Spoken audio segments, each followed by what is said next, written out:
What's up, everybody? Welcome to the 3 and Out YouTube page. I'm John Middlekauff, and we are talking football all day, every day. Make sure you subscribe, like the video, share it with your friends. Let's roll, baby. Okay, let's dive into a little thing we call the Middlekauff mailbag. Fire in those DMs at John Middlekauff. At John Middlekauff is the Instagram. DMs wide open. Do you think, based on the Packers' recent history with quarterbacks, that it's highly likely that Jordan Love is a top 3 quarterback in the league and a first-ballot Hall of Famer? Well, if you just base it on the previous two guys, the answer is yes. I mean, if you go, well, Favre, Rodgers, and this guy's good too, then he's just going to be one of the all-time greats. I can't say that with a straight face, but no one can debate his final stretch of the season was awesome. But being a Hall of Fame player is basically taking that final 8 games and doing it for the next 7, 9, 10 years. Obviously, you can have some dips, right? Favre did. Rodgers, for the most part, was pretty elite. He had a couple dips that last McCarthy year, and even that first LaFleur year was a little off. But beside injury, the majority of his career, starting in 2009, that fucking guy was incredible. So I think it's probably more likely to be like Favre. And again, I'm not saying he's going to be as good as Favre, but my point is Favre could be up and down a little bit. Rodgers was, for the majority of his career, one of the most consistent players we've ever seen. And if that's the case, then yeah, they just get another top 10, top 20 quarterback of all time. Be the craziest story of all time. Now, I like I said, I understood investing in him. I think he's a really talented player. And like any business, when you invest early in a guy and get him for cheap and then are around the person or around the company and believe in it and you put all your chips in the middle of the table, I get it. And I applaud and admire people for doing that. They put their chips in the middle of the table because they believe this guy could be a consistent all-pro, Pro Bowl player. The Dolphins put all their chips in the middle of the table because they ask themselves, how do we upgrade? To me, there are two separate ways of life. All chips on the table because we believe this guy can lead us to a Super Bowl. The Dolphins are like, yeah, we just like being in the mix. We're content. They in a weird way, they spend a lot of money to take the easy way out. The Packers invest in risk that they feel pretty confident that is going to work out, which I get, which a lot of people in the investing world, like once they get a pretty good idea, it's like quadruple our investment. It's what it felt they did because they feel the ceiling is really, really high. But Hall of Fame, all that stuff, like that's hard to do. It's hard to talk about Hall of Fame with like that question on the Niners because I hold the Hall of Fame to like Peyton Manning, Tom Brady, Steve Young, John Elway, Dan Marino, Aaron Rodgers. Like it's a special club. There's been a lot of good players, a lot of really good players, right? You could make the argument that Ben Roethlisberger isn't a Hall of Famer. And there were parts and points in time in his career where I thought it was as good as it gets. Eli Manning, his 2 Super Bowl runs were incredible. To me, he's not a Hall of Famer. Now, I think those guys are going to get in. I like thinking of the Hall of Fame as like the cream of the crop. LT, Dion, Barry Sanders, Walter Payton, Jonathan Ogden, Ray Lewis. I mean, there are no, I don't like question marks with my Hall of Famers, but that's not the way it works. Like it was John Lynch, a Hall of Famer. I think he was right on the borderline and probably in a perfect world. Like, no, he's the Hall of Unreal, really good. But like when I think Hall of Famer, I think Ronnie Lott. But that's not, I think it's fair to say the Hall of Fame has been diluted a little bit. It doesn't mean the guys that are getting in weren't really good, but there should be a fine line of like, there are guys in the Hall of Fame that when everyone's dead and up in football heaven, like does Deion Sanders and LaDainian Tomlinson and Lawrence Taylor and Mean Joe Green, like they don't have the same things in common with some of the other guys in there. But like guys get in. And I'm not trying to diminish. If you're in, you're in. And you obviously had an unreal career. But before we can put Jordan Love into the Hall, let's just see him make a Pro Bowl, and not one of those, well, one dude's in the Super Bowl, the other dude is playing in the Pebble Beach golf tournament, and the other dude just didn't want to show up. He took his wife to Tulum. Let's, like, the real Pro Bowl. Like, to me, there's two different Pro Bowls. We see it every year. 6 guys make the Pro Bowl. And then ultimately, Mac Jones ends up in there. But like last year, Mahomes, Josh Allen, Lamar. Legit Pro Bowls.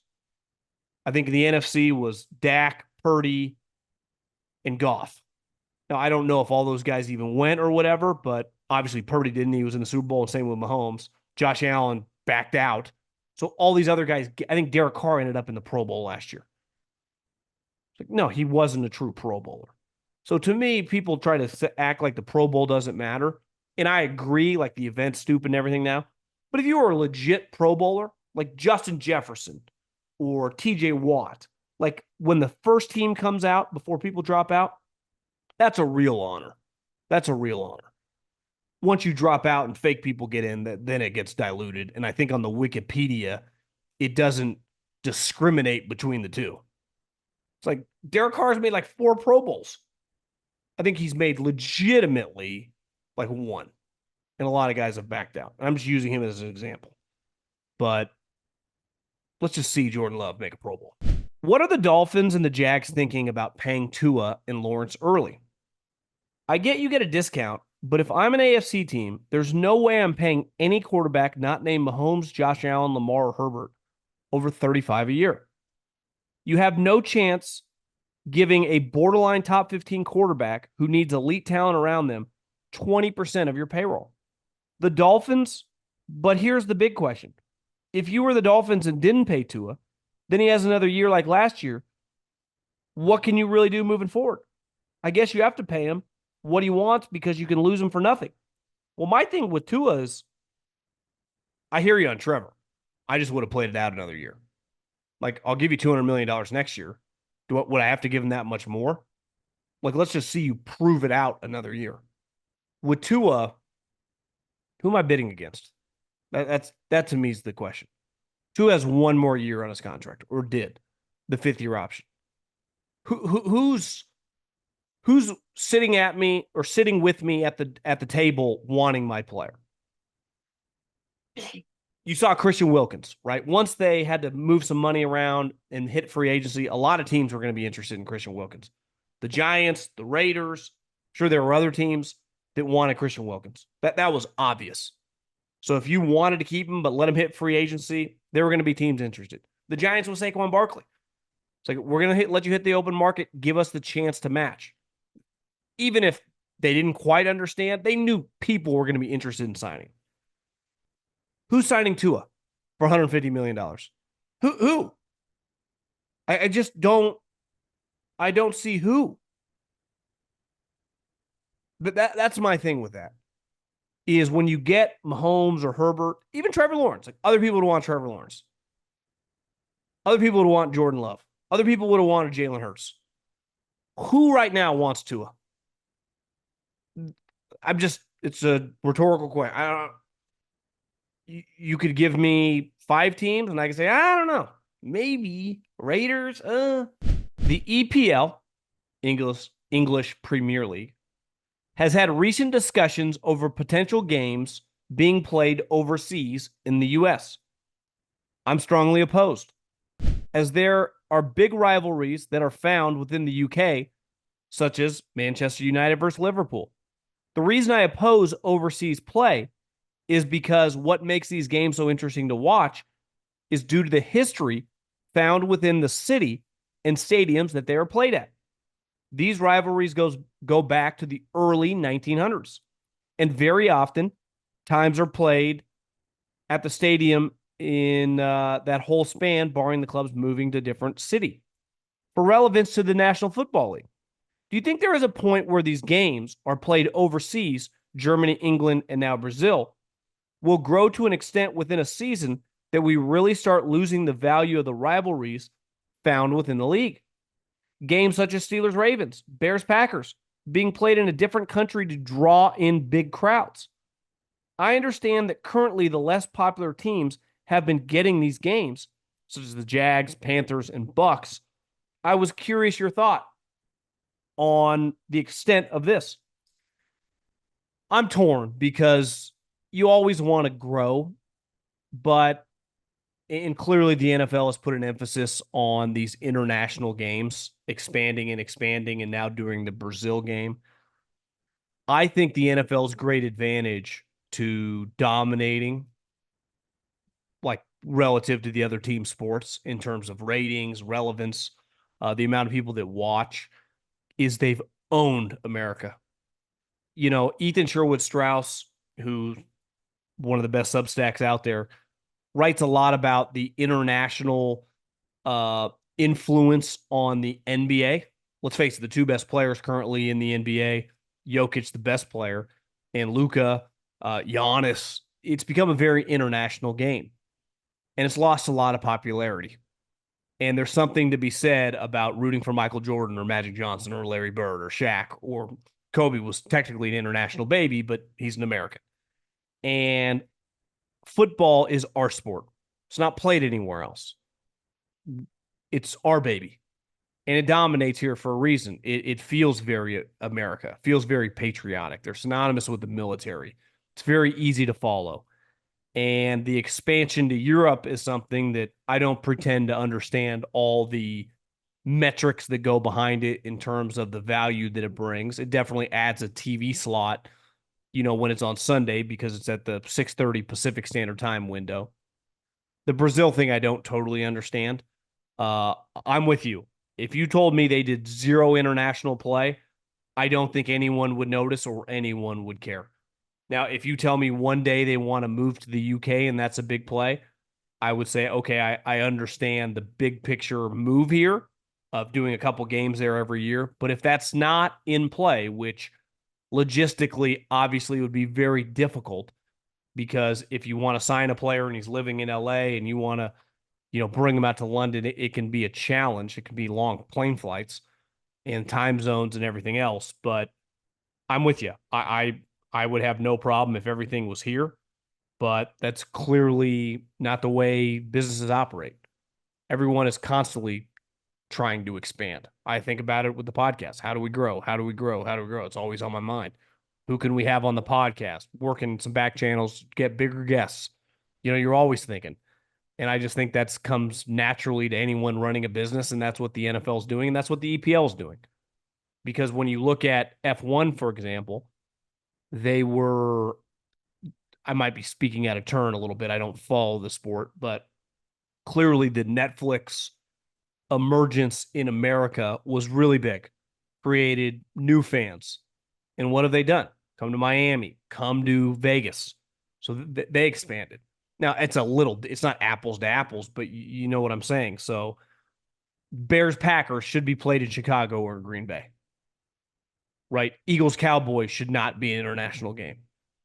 And I'm pretty sure, like, think about the Brazil game. It's Eagles-Packers. Now, you could argue, I think that's an Eagles home game, but that's, if you're a season ticket holder, that sucks. Packers, week 1 at home, or let's just say it was vice versa. If you're a Packers season ticket holder, Eagles in Lambeau, like, that's a sweet game. It sucks to lose it. I see both sides of the argument. My personal take is I would keep everything in America and just keep the cash flowing here and not really worry about it. But that's not the way anyone running a business ever thinks. Especially the world is so flat now because of the internet in terms of business, not the way Kyrie thinks. And I just think you go with social media, the ability to connect to people. It's just a lot different now. So maybe that changes the mindset with the EPL or with the NFL. Not playing best ball at DraftKings? You're missing out. Here's what you need to know. DraftKings Best Ball Millionaire Contest is their biggest fantasy contest ever. We're talking 15 million guaranteed prize pool with two millionaires being crowned for the first and second place. If you're set it and forget it type, then Best Ball is for you. No waiver wires, no roster management, bigger roster so injuries won't end your season. Only the draft, and that's it. You're set for the year. 15 million prize pool. Still not convinced? Check this out. This year, DraftKings is offering everyone a draft one, get one special. Your $20 entry fee scores you a bonus ticket. Get in on all the best ball action. Download the DraftKings app and use the code JOHN. That's code JOHN for all customers who enter the NFL Best Ball 15 Millionaire contest to get a bonus ticket and get a shot at being crowned one of the 2 millionaires only on DraftKings. How overrated is baby Dion? I think he's alluding to Shedeur Sanders. I would say this. He's really talented. He has a big arm. He's athletic. Last season, as the year went on, it was tough to judge. But I was thinking about this morning or the other day. You can't hype up guys like Jordan Love and Josh Allen, who were all over the map in college, and act like this guy's not a good prospect. Now, what happened on social media, him shitting on teammates, him and his dad, it's going to be a weird experience. But Dion was a weird experience when he was coming out. The difference is Dion was a can't-miss, all-time great talent. His son is not. And obviously Dion is widely considered the best corner ever. So I think part of Shedeur, it's going to be difficult, is he carries himself like his dad. And Dion carried himself like he was the shit, because he was. And I think there was a humility with some of these projects. I don't think Colorado's going to be any good this year. I think they're going to struggle to get to a bowl game, which is not a hot take. Their lines suck, and the conference they're going into is not easy. They're going to be an underdog in a lot of games. They easily could lose the opening game to North Dakota State, who is an unreal program and knows what it takes to win, especially beat bigger programs. They lose that game, they could be in for a long season. They win that. I just think it's going to be hard to beat Oklahoma State. It's going to be hard to beat Utah. It's going to be hard to beat Kansas. Like, they don't have a lot of wins on their schedule. As we saw last year, the better teams they play, they got shellacked because they suck at the line of scrimmage. I think they have 5 new offensive linemen. But if the team wins 4 or 5 games, it's more, if he has the physical attributes, he's going to get drafted. The things that are going to separate him is the character stuff. And, like, how is he with his teammates? What do the assistant coaches say about him when Dion's not there? I don't know any of those answers. I haven't heard anything good or bad beside what you've seen on social media. But he's definitely a very, very intriguing prospect. He could, if he has an awesome season, they win 7-8 games, he'd be the number 1 overall pick in the draft. If they have a weird season, because let's face it, last year got weird, coaches started getting fired and demoted, things could get weird quick. They're fascinating. And like I said, I don't think they're going to be any good. And it's not because of him, just because their team's not good enough. I think the more fascinating thing with Colorado is Travis Hunter, who plays both ways, but what position is he going to pick? This isn't Shohei Ohtani. You're not going to play both ways in the NFL. You're either going to be a starting corner or a starting wide receiver. And I don't know the answer to that. I mean, if he just plays corner and he's an awesome corner, he'd go top 2 or 3 pick in the draft. If he's just a really good wide receiver, see every year, like, good wide receivers are the 3rd or 4th guy off the board at their own position. Is there a difference of roles and responsibilities that an OC might have based on the team he's coaching? For instance, I imagine an offensive coordinator for a defensive-minded coach like Tomlin may have different responsibilities and be more involved as opposed to an OC on Shanahan or McVay's coach team. Well, I would say the main difference is you're calling the plays. So if you work for Pete Carroll, if you work for Tomlin, if you work for John Harbaugh, you're the play caller. Todd Bowles, it's your offense. You're the head coach of the offense. If you're the offensive coordinator for McVay, LaFleur, Shanahan, those type guys, you're a position coach on steroids.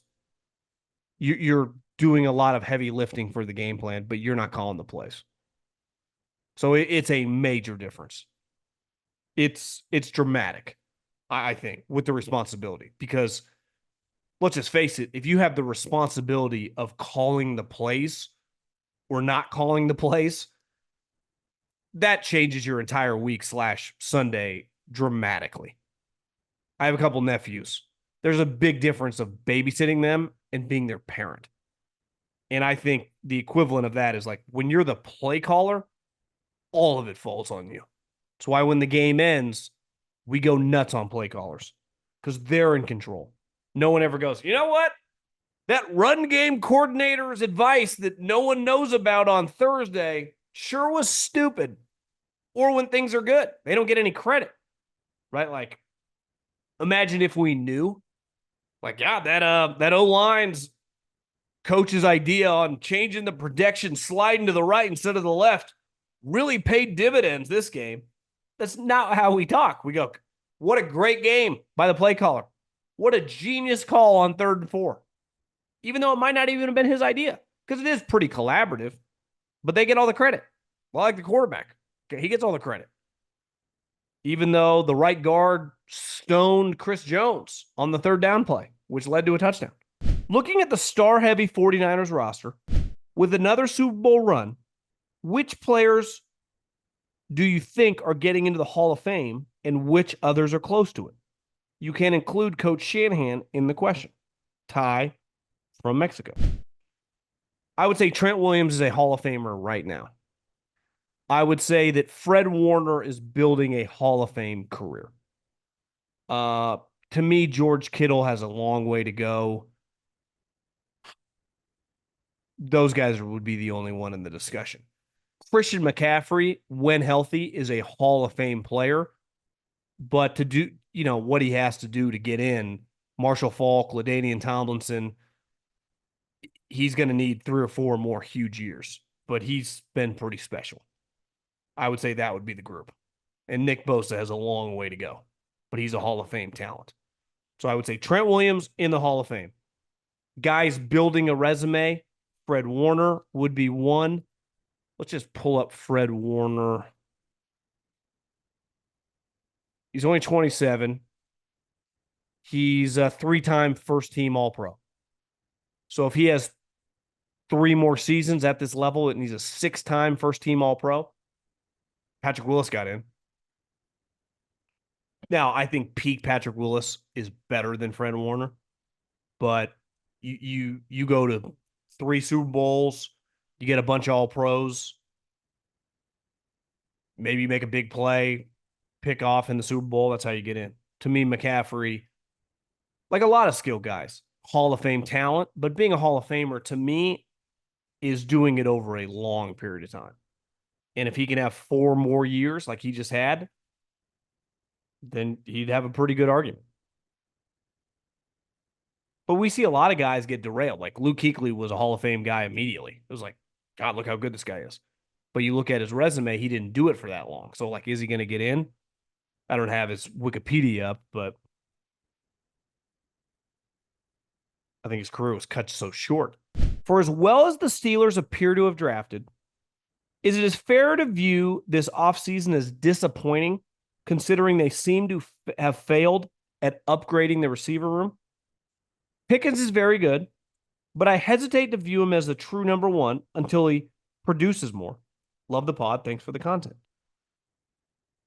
I think this why they were in a tough spot and why they were interested in trading for Brandon Ayuk, and I think why they would be interested in trading for him right now.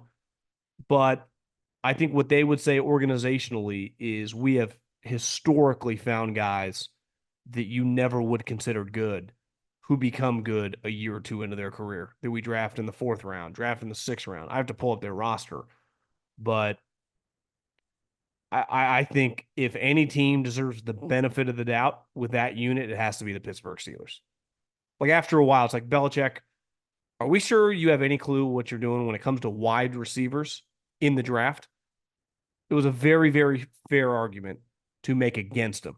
It's like, you took N'Keal Harry? You took Sony Michel over Nick Chubb? Like he made some awful decisions when it came to skill guys. I think the Steelers are pretty good when it comes to that position.